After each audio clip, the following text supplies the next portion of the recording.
Bismillahirrahmanirrahim. Assalamualaikum warahmatullahi wabarakatuh. Yang terhormat kepada dosen pengampu mata kuliah penulisan berita dan artikel Bapak Dr. Ade Kusuma. Yang saya hormati kepada penanggung jawab mata kuliah penulisan berita dan artikel Saudari Umi Kulsum. Ya, tidak lupa saya menyapa pemirsa dimanapun Anda berada, yang sekarang ini kita membahas learning journal pada pertemuan ke-7. Pembahasan kali ini membahas tentang term of reference dalam ranah jurnalistik atau yang disingkat sebagai TOR, term of reference. Jadi apa itu sebenarnya? Jadi term of reference ini adalah panduan kerja. Yang namanya panduan kerja berarti kan semacam panduan atau cara-cara supaya kita dapat melakukan pekerjaan secara benar, secara terstruktur. Tetapi karena term of reference atau panduan kerja dalam jurnalistik berarti dapat dikaitkan sebagai panduan atau tata cara supaya pelaksanaan peliputan, karena berita itu kan terkait dengan kita mencari informasi, meliput, artinya kita datang ke suatu tempat, bagaimana itu mengatur dari awal hingga akhir dengan cara yang terstruktur sehingga menghasilkan suatu berita yang bersifatnya itu konstruktif, sifatnya itu dapat dipertanggungjawabkan. Jadi dapat dikatakan kalau term of reference atau panduan kerja dalam jurnalistik memastikan bahwasannya sebelum berita disusun itu bisa menghasilkan sesuatu yang bernilai serta sesuai dengan aturannya. Nah, ini kan pasti penting untuk kita ikuti. Kalau misalnya bagaimana jika tidak ada term of reference atau panduan kerja jurnalistik? Jadi kalau misalnya tidak ada panduan kerja jurnalistik, maka akan menyebabkan rencana penulisan berita atau umpama artikel itu cenderung menjadi bola liar. Artinya jangan sampai pembahasan utamanya apa, tapi yang dihadirkan itu beda gitu. Nah, namun perlu diketahui bahwasannya terdapat struktur panduan kerja atau term of reference dalam peliputan. Kurang lebih sekitar ada 9, tapi kita coba jabarkan satu-satu. Misalnya kalau dalam panduan kerja jurnalistik itu kan ada latar belakang. Latar belakang itu adalah suatu alasan kenapa misalnya kita itu mau meliput tentang berita tersebut. Misalnya sekarang lagi ramai nih isu soal ijazah Pak Jokowi katanya palsu. Nah, kalau misalnya kita melihat dari panduan kerja jurnalistik atau term of reference dalam jurnalistik, berarti alasan meliput daripada berita atau isu palsunya ijazah Pak Jokowi katanya, tentu saya sebagai warga negara yakin kalau ijazah Pak Jokowi asli, emang takut kena UITE juga gitu. Jadi latar belakang terkait dengan mungkin ada kabar palsunya ijazah Jokowi, berarti rupanya melatar belakang ini adalah isunya tuh lagi rame. Lalu juga dengan misalnya meliput berita tentang isu palsunya ijazah Pak Jokowi, berusaha untuk meyakinkan nih kepada para pemirsa, kepada para akademisi bahwasannya Pak Jokowi itu orang yang jujur. Oleh karena itu, karena beritanya sedang ramai-ramainya, maka latar belakang di peliputnya berita ijazah palsu Pak Jokowi supaya ada titik terang jelas lah gitu bahwa Pak Jokowi ini punya ijazah asli gitu. Lalu misalnya sudut pandang. Nah, kalau misalnya kita melihat lagi nih kasus Pak Jokowi yang ini termasuk juga dalam term of reference dalam jurnalistik gitu ya.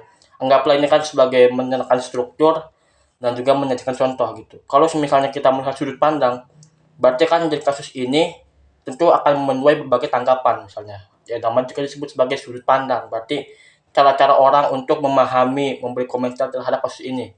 Kalau misalnya melihat daripada orang-orang yang pro bahwasannya ijazah Pak Jokowi asli atau palsu. Kalau umpama orang yang mendukung atau pro, ya biasanya itu akan membela Pak Jokowi ini ijazahnya asli.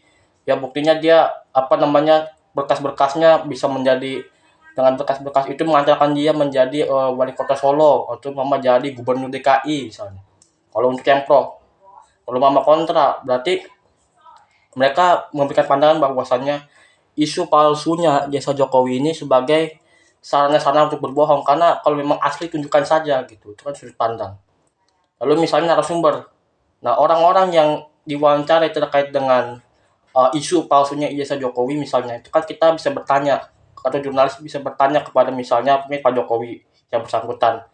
Lalu juga bisa bertanya jurnalis kepada Sivitas Akademik UGM karena memang Pak Jokowi ini konon mahasiswa jurusan kehutanan di UGM, atau misalnya mungkin ke pengadilan atau mungkin Polri barangkali bisa menyelidiki ini ijazah Pak Jokowi benar apa salah, karena memang ijazah itu kan sebagai tanda orang pernah belajar, ijazah itu kan sebagai suatu lembaran yang diakui oleh hukum. Lalu misalnya harus menyiapkan pertanyaan dalam struktur TOR ini. Jadi dalam meliput berita atau sebelum meliput berita itu harus menyiapkan pertanyaan. Pertanyaan yang paling umum itu kan adalah yang berformat pada 5W+1H, kayak misalnya what, who, where, why, when, how, atau misalnya dalam bahasa Indonesia itu disebut sebagai adik simba atau apa, di mana, kapan, siapa, mengapa, dan bagaimana. Jadi ibaratnya antara 5W+1H dengan adik simba itu adalah suatu kesatuan sama. Jadi secara substansi isi sama, yang beda hanya akronim doang gitu atau suatu singkatan. Lalu selanjutnya itu observasi lapangan. Jadi supaya kita mengetahui nih apakah ijazah Pak Jokowi asli atau palsu, ya kita harus turut ke lapangan gitu. Paling nggak kan menghadiri konferensi daripada Sivitas Akademik UGM. Lalu misalnya kita mendengar nih, para jurnalis mendengar pernyataan Pak Jokowi ini bahwasannya ijazah saya asli, ini saya kasih lihat nih ya ijazah saya nih ya, tapi jangan dipoto, ini sih begitu. Jadi untuk mengetahui berita asli atau palsu kita harus datang supaya ada titik jelas, jangan sampai katanya, tapi jurnalistik itu harus membangun kepercayaan, membangun berita objektif. Jadi sudah melihat ada bukti, itulah yang menjadikan berita.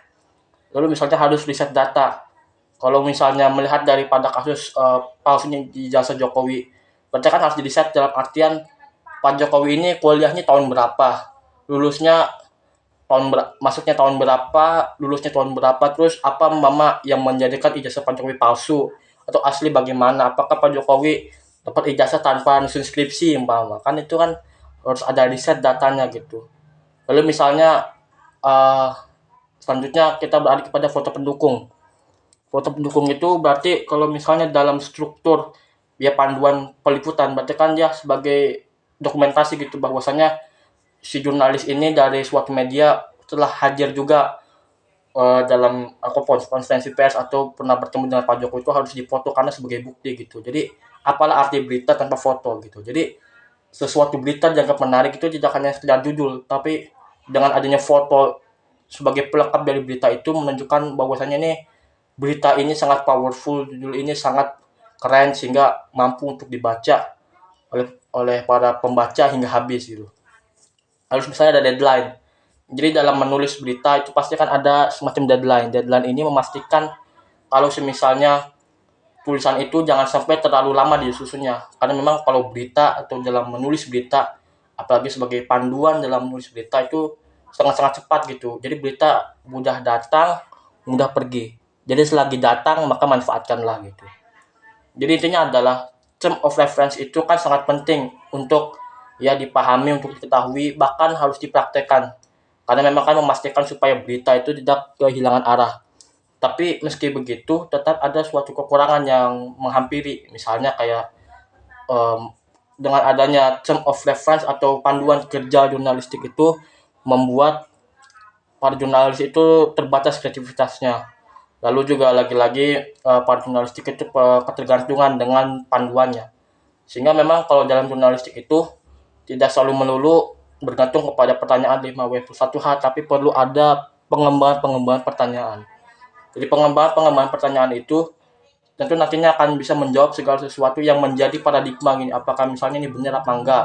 Atau misalnya tanggapannya bagaimana? Apakah ini positif atau negatif gitu. Jadi intinya dalam menyusun berita perlu ada panduan. Panduan berita itu sebagai arah untuk mengarahkan berita supaya lebih jelas. Tetapi tidak semua panduan penulisan berita itu perlu dilakukan, tapi disesuaikan supaya tidak keluar dari konteks dan bisa menggali daripada kreativitas dari jurnalistik atau seorang jurnalis itu. Demikian yang dapat saya sampaikan, kurang lebih mohon maaf. Wassalamualaikum warahmatullahi wabarakatuh.